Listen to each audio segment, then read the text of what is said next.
sin filtros ni posturas. Generar comentario y opinión es la responsabilidad del noticiero. 8 de la mañana, 29 minutos, 8 de la mañana, 29 minutos. Vamos a entrar directamente a nuestra segunda entrevista. Javier Ordóñez, asambleísta de ADN, se encuentra acá en cabina con nosotros. Nos ha llamado mucho la atención porque le decía tras cámaras que les buscamos constantemente a los legisladores de ADN, pero lamentablemente no aceptan nuestras entrevistas o a veces dicen que está su agenda llena. Valoramos que esté acá. Muchísimas gracias, asambleísta, por venir. Importante hablar de algunos temas legislativos. Escuchamos constantemente a los asambleístas de Pachacuti, de independientes, del correísmo, pero es importante también escuchar el otro lado y por eso valoramos que esté acá en cabina. Buenos días, bienvenido. No, más bien gracias, como le decía también fuera de cámaras, le hacían de invitar. Entonces yo aquí estoy contento siempre. Y la voz de los ecuatorianos en el exterior siempre estar lista para contestar y hablar con nuestra gente, que eso es lo que nosotros estamos haciendo. Y a propósito, qué bueno que lo menciona, Javier es asambleísta por los ecuatorianos que viven en América Latina. En América Latina. Importantísimo también un tema, ¿no? Porque hay ciudadanos compatriotas que se encuentran en otros países e importante levantar información de cuáles son sus necesidades. Sí, es fundamental. Nosotros necesitamos, no solo necesitamos conocer, porque gracias a Dios conozco la realidad como migrante, como quienes han estado fuera, pero sobre todo al conocer las necesidades llegamos con la idea clara de lo que tenemos que hacer para empezar a solucionar con propuestas claras y, aunque sea redundante, con soluciones específicas. Y básicamente, ¿cuál es el camino para solucionar los problemas de los migrantes, que son muchos? Los primeros, claramente, que eviten salir del país sería lo más óptimo, ¿no? Pero lamentablemente la situación pues obliga a los ciudadanos a buscar otro rumbo. Bueno, quienes aún no han salido del país no son migrantes. Cuando ya han salido del país, ahí es donde entra la función de nosotros, claro. Porque lo que buscamos es proteger no solamente sus derechos. Todo el mundo habla de protección de derechos. Nosotros tenemos que saber que cada país le presenta al ecuatoriano residente ahí diferentes problemáticas. Entonces, eso hace que en el caso puntual de los residentes en América Latina hayamos empezado una labor de tratar de solucionar muchas cosas que no necesariamente son la generalidad, pero que son la especificidad de quien vive en cada país. Y les pongo dos ejemplos concretos. Muchos de los problemas son falta de organización o son falta de coordinación. No es mi función como asambleísta y estoy claro. Yo tengo que legislar y tengo que fiscalizar, pero eso no quiere decir que no pueda convertirme en el puente para que se puedan dar soluciones. Por ejemplo, en Santa Cruz, Bolivia, uno de los problemas que teníamos es que no existe un consulado rentado, sino un consulado honorario, lo que dificulta que se pueda acceder a pasaportes, a cédulas, y nuestra gente tiene que viajar más de 12 horas, gastar como $300 solo para ir a sacar un pasaporte. ¿Qué tenemos que hacer? Hablamos con Cancillería se puso a trabajar en el tema y ya tenemos una solución que va a empezar en los próximos días a darle ese paliativo. Eso no le va a beneficiar al que está en México, claro, pero sí le va a beneficiar al ecuatoriano en Bolivia. Y esa es mi función, trabajar problema por problema para solucionar y a la par, como hacemos en la Comisión de Relaciones Internacionales, empezar a trabajar en la política que le pueda permitir mejores garantías para volver al Ecuador. ¿Qué tal, asambleísta? Buenos días. Y creo que esto es fundamental, trabajar en que el ecuatoriano regrese al país, con qué condiciones que tiene que regresar, qué tiene que enfrentar acá. Y quiero referirme a la ola de deportaciones que teníamos desde los Estados Unidos, cómo se ha venido trabajando también desde su comisión, cuáles son las garantías que tienen nuestros compatriotas que regresan literalmente con los sueños rotos, con absolutamente nada en sus bolsillos, pero que vuelven a su tierra con la esperanza de pues revivir nuevamente, con la expectativa de ponerse algún negocio, de volver a trabajar, de volver a estudiar. ¿Cuáles han sido estas garantías y cuál es el trabajo que están haciendo desde la comisión? Perfecto. Partamos con dos cosas fundamentales. Nosotros como comisión tenemos que empezar a generar las normas que permitan eso, pero la política pública, en el caso de quienes regresan y qué se hace, ya son del gobierno nacional. Claro. Entonces, el gobierno nacional está dando incentivos, está dando capacitación, etcétera, etcétera, pero en el tema de nosotros, de la Comisión de Relaciones Internacionales, como todos los asambleístas que estamos por primera vez, llegamos con un montón de ideas y con un montón de ganas de trabajar, pero resulta que nos encontramos con leyes que están represadas desde hace tiempo, y les voy a poner un ejemplo clarísimo. Nosotros nos encontramos que la Ley de Movilidad Humana tenía más de 8 proyectos de reforma, pero esto suena poco, 8 proyectos de reforma, 8 proyectos de reforma que modificaban 142 de los 171 artículos que tiene la comisión. perdón, la ley de movilidad humana. ¿Qué debemos hacer responsablemente? Estudiar uno por uno, porque no porque vengan de periodos anteriores o porque vengan de personas que pertenecen a bancadas que no son afines a la nuestra, nosotros tenemos que descartarlos de cajón. Eso nos requiere tiempo y eso también ha hecho que nosotros tengamos que esperar con lo que nosotros tenemos pensado y empezar a evacuarlo. Sí se ha hecho una modificación muy importante, está ya por debatirse en primer debate en estas semanas y tiene un enfoque fundamental, al menos de parte de nosotros, darle un orden a la migración de este país. Que nuestro país por fin pueda tener condiciones normadas, justas y sobre todo que no discriminen a nadie por su condición ni migratoria ni de ningún otro tipo. A propósito de este tema, asambleísta, importante también traer a colación lo que se ha hablado mucho en estos últimos días, este acuerdo posible acuerdo entre Estados Unidos y Ecuador para que Ecuador reciba anualmente a 300 migrantes de terceros países. Algo que ha llamado mucho la atención y manifestábamos el día de ayer, son parte de los acuerdos, ¿no? Estados Unidos recibió a las FITO, ha habido acuerdos económicos, ha habido acuerdos comerciales y esto también es parte de un acuerdo. Cuando dos personas tienen un acuerdo, ambos tienen que ceder. Y este tema ha generado muchísima preocupación y hemos tratado de hablar con algunos expertos. Por ejemplo, el exsecretario de Inclusión del municipio manifestaba que si es que vienen en condición de refugiados sería mucho más ordenado, no sería tanto problema para el país. Pero si vienen en calidad de migrantes sí sería un problema porque vienen indocumentados, vienen seguramente a buscar un futuro aquí en el país, no hay empleo para los ecuatorianos, creo que mucho menos para ellos. Un poco, no sé si conoce del plan que tiene el gobierno nacional, si se ha pensado en algún plan, si es que se llega a concretar el acuerdo. Ok. Insisto, y siempre yo les voy a contestar desde mi posición de la función legislativa, porque el gobierno toma sus políticas y no me pertenezco al gobierno, al ejecutivo, me pertenezco al legislativo. Pero más allá de eso, hay que entender que se está negociando.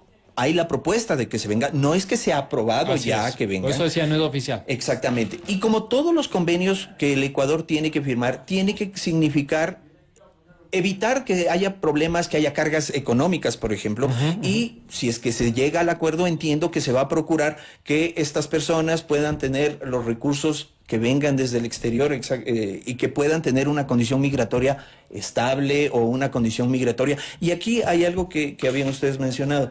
Al final del día, una persona indocumentada y una persona que entra en condición de refugio o de asilo va a significar al país un egreso adicional, porque pues obviamente esa persona va a entrar al servicio de salud pública, al servicio de educación pública, a servicios básicos, etcétera, etcétera.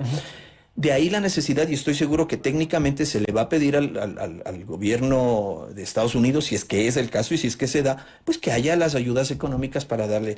Ojo, esto no está ya normado, esto no está aceptado, pero si se llega a dar, mi criterio es que se debe hacer de esa manera. Asambleísta también, Carolina Jaramillo, aseguró que hay algunas condiciones que tienen que cumplir los migrantes que lleguen a Ecuador. ¿Ustedes están de acuerdo también desde la comisión que tengan que cumplir con estas condiciones los migrantes? Entre ellas es que no sean menores de edad, por ejemplo. También se habla del tema de que no tengan antecedentes penales, que estén en buenas condiciones de salud, etcétera. Por supuesto, de hecho, como les había dicho, esa es una de las funciones y de las labores que estamos tratando desde la Comisión de Relaciones Internacionales.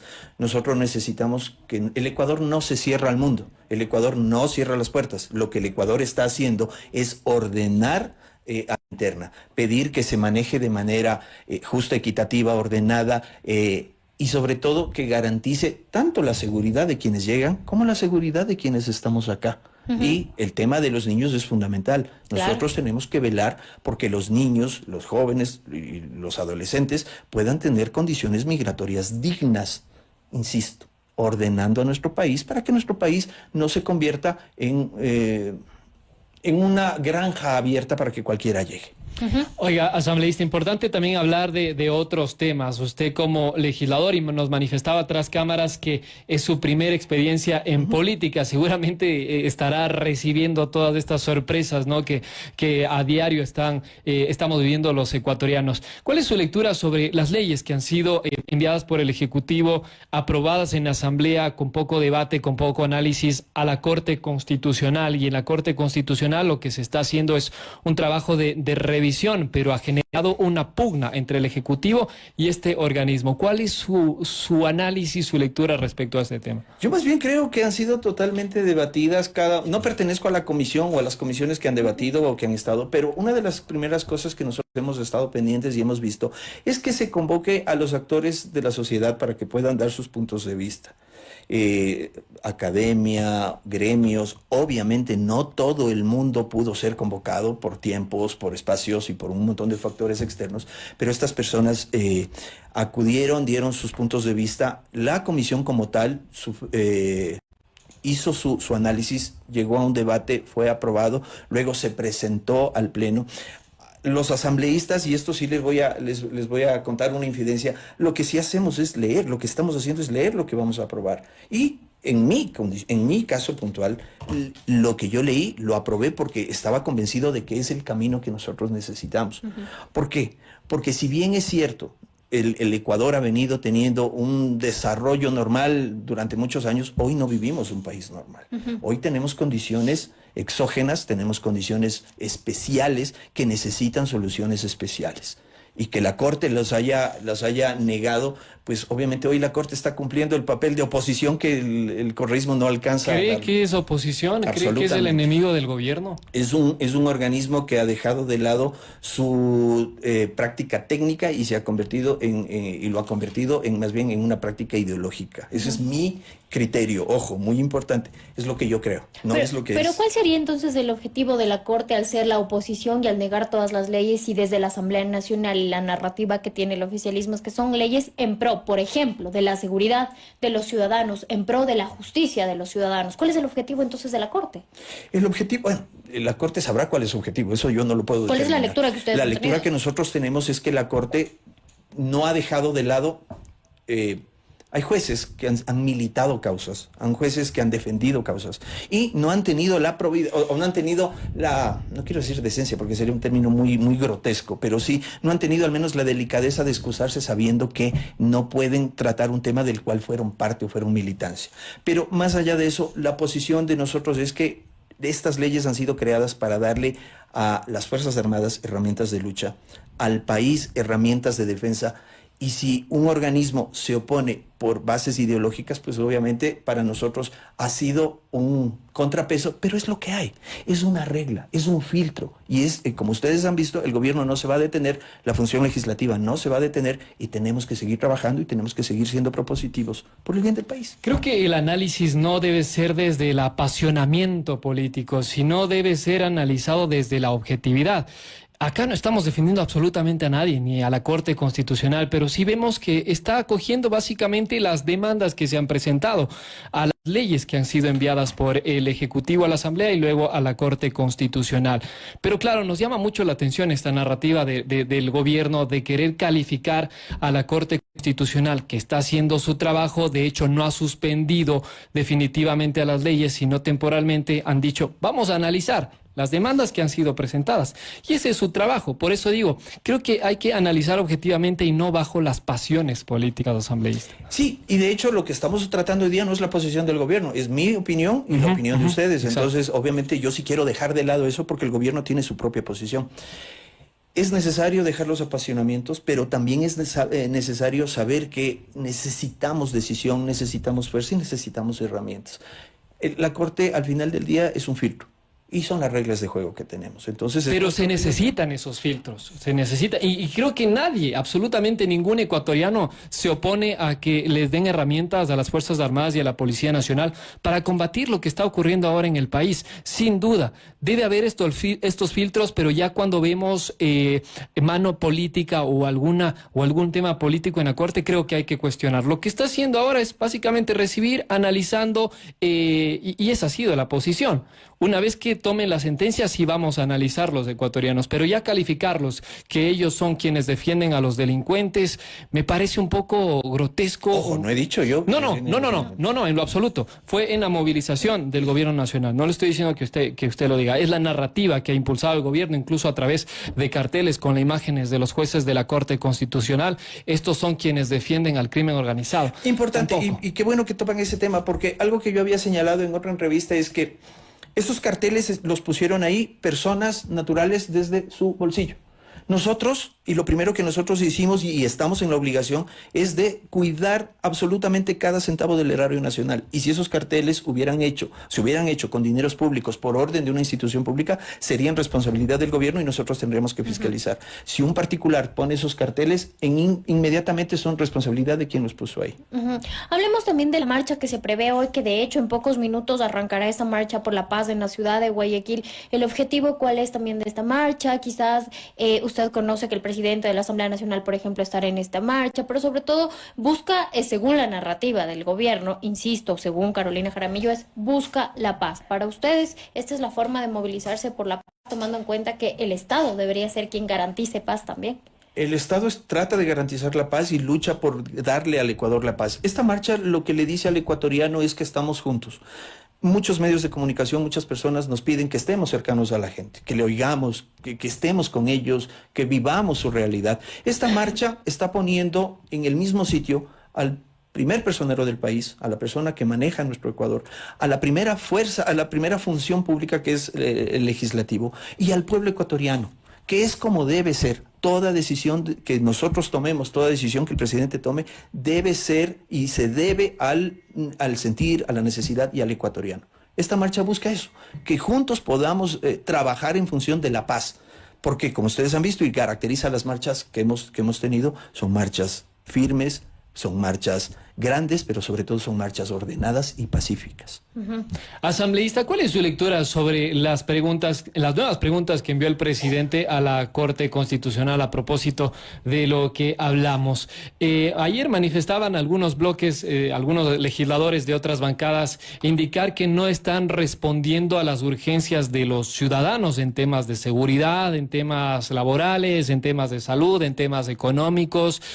Y sí, particularmente lo digo, veo muy reiterativas incluso las preguntas, un ataque a la Corte Constitucional, al Consejo de Participación Ciudadana y Control Social, que creo que todos los ecuatorianos estamos de acuerdo que se elimine ese organismo que se ha convertido en una bodega de alcahuetes de movimientos políticos, sin duda alguna. Pero como que se repiten las dos preguntas, a mí no me quedaron claros. Algunas de las consultas incluso. ¿Cuál es su lectura sobre las consultas? ¿Cree que se debe modificar, deben ser un poco más claras, deben ir enfocadas a las crisis que estamos atravesando en seguridad, salud, economía, etcétera? Okay, la característica que tienen estas preguntas es que buscan dar ordenamiento. No solamente ordenamiento jurídico, como una de las preguntas en el tema de la Corte Constitucional, sino también dar un orden a los procesos que estamos teniendo. Es fundamental que podamos tener reglas claras.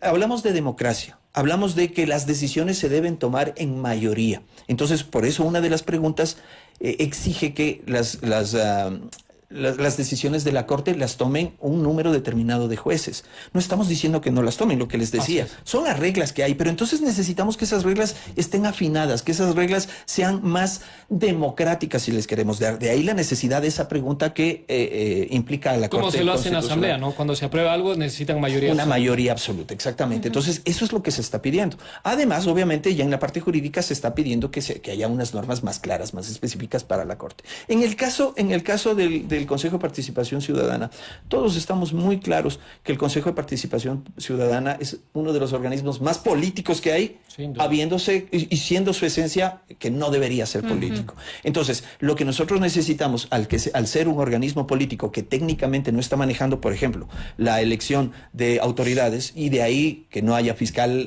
renovación hace tiempo que Consejo Nacional Electoral, lo que se está pidiendo es que pase la funcionalidad a la Asamblea Nacional, que ya tiene esas normativas en este momento. Entonces, sí, puede ser que que las preguntas en este momento haya que entenderlas, hay que socializarlas, pero las preguntas están creadas y generadas en función de darle un ordenamiento. Al final de todo, si nosotros logramos este orden, vamos a generar la seguridad necesaria.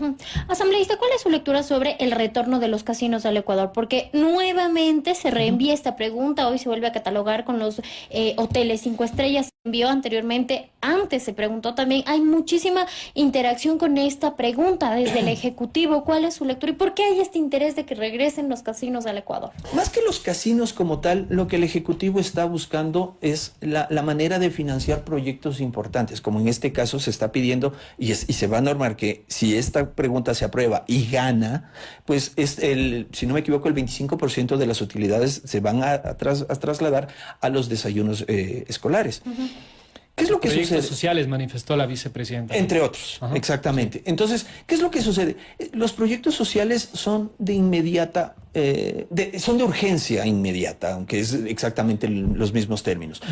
Y uno de los mayores problemas que tenemos en este momento es que tenemos un país desfinanciado porque tenemos muchas cargas económicas, pero tenemos pocos ingresos. Esto lo que busca es darle una ventana, una oportunidad para que proyectos sociales puedan ser financiados. Esta es la figura que se ha encontrado. De pronto habrá otras figuras que se irán dando en el futuro, pero contestando puntualmente su pregunta, este es el espíritu detrás de esta pregunta. Ese es la... Pero en realidad hay gente que sí va a los casinos, porque tomemos en cuenta cuántos años hemos estado sin casinos. Creo que al ecuatoriano no le ha quitado el sueño no ir a un casino. No somos un país netamente abierto para este tipo de juegos, tampoco para los casinos. Por ende, no va a afectar a la sociedad como tal, no va a generar ludopatía ni nada por el estilo. De hecho, hay instituciones, si no me equivoco, y con riesgo de hablar una tontería, y me corrigen, entiendo que, por ejemplo, la Junta de Beneficencia de Guayaquil tiene puntos donde hay máquinas y cosas por el estilo, que por su espíritu altruista y lo hay en el mercado negro, ¿no? De hecho, en lo digital. Claro. En lo digital. Entonces, lo que se está buscando es tener legalizar. algo normado. Eso es lo más importante. Si ya se está haciendo, pues que sea normado. Asambleísta, una última consulta. ¿Qué esperamos los ecuatorianos de la Asamblea Nacional? Le consulto esto precisamente por lo que hemos estado evidenciando en estos casi 4 o 5 meses de gestión. 3,5, creo. 3,5, ¿no?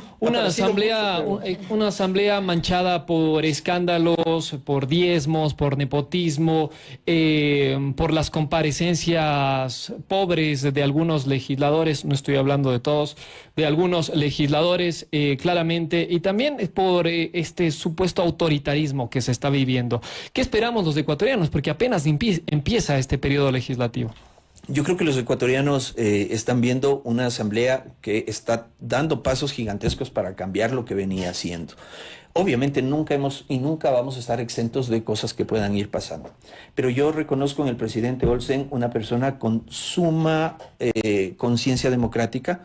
Es verdad que ha habido reclamos de que no le dan la palabra al uno, al otro, pero el presidente Olsen siempre trata de ser equitativo.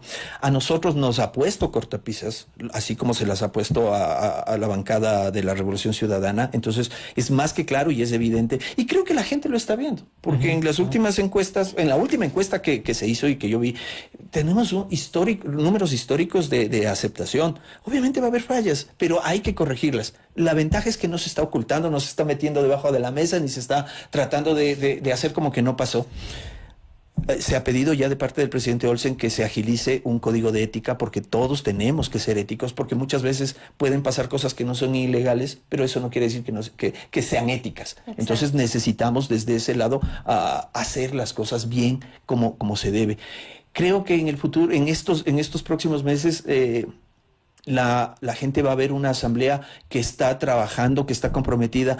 Y aquí me contaban que no han venido muchos compañeros de ADN, pero yo les veo a muchos comprometidos, preparándose. Lo estoy tratando de hacer porque no llegamos sabiendo todo.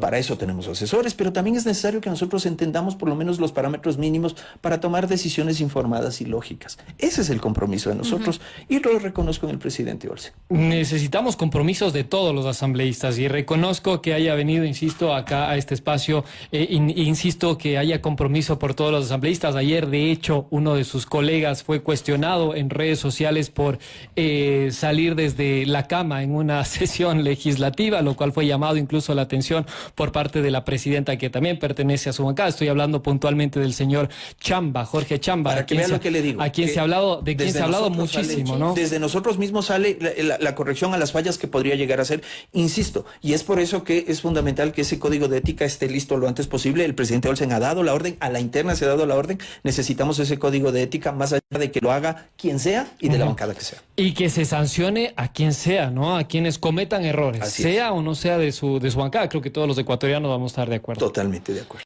Javier Ordóñez, asambleísta de ADN. Asambleísta, muchísimas gracias. Nuevamente gracias reitero, espero que hable con sus compañeros, que le explique que estamos aquí puestos a escucharles. Es importante, digo, insisto, escuchar ambos lados, no solamente el uno, porque nos han calificado acá de correístas, de revolucionarios, de que solo escuchamos a un lado, pero hemos insistido, le juro, hemos insistido a los asambleístas de ADN, a los ministros, no obstante no nos dan ninguna respuesta. Acá nosotros como medio de comunicación no hacemos militancia política, les soy muy honesto, no estamos defendiendo absolutamente nada, estamos haciendo simplemente periodismo, y usted ha verificado, no ha habido ningún ataque, más bien se han hecho preguntas que deberían responder y que la gente quiere escuchar. Le agradezco mucho. Yo quiero terminar diciéndoles gracias por invitarme. Si me invitan, aquí estaré. Obviamente, muchas veces dependemos de agenda. Yo solo quiero decirles a quienes nos escuchan y a los ecuatorianos en el exterior que créanme que somos personas bien intencionadas, trabajando con un presidente bien intencionado, buscando construir un país al que los ecuatorianos que viven afuera quieran regresar. Si les va bien a ustedes, si le va bien al gobierno, nos va bien a todos los ecuatorianos. Así absolutamente. 8 de la mañana, 55 minutos. Nos vamos a una pausa comercial y ya regresamos. Escuche Sin Medias Tintas. Aquí la frontalidad es nuestro sello distintivo. Las noticias sin filtros ni posturas. Generar comentario y opinión es la responsabilidad del noticiero Sin Medias Tintas.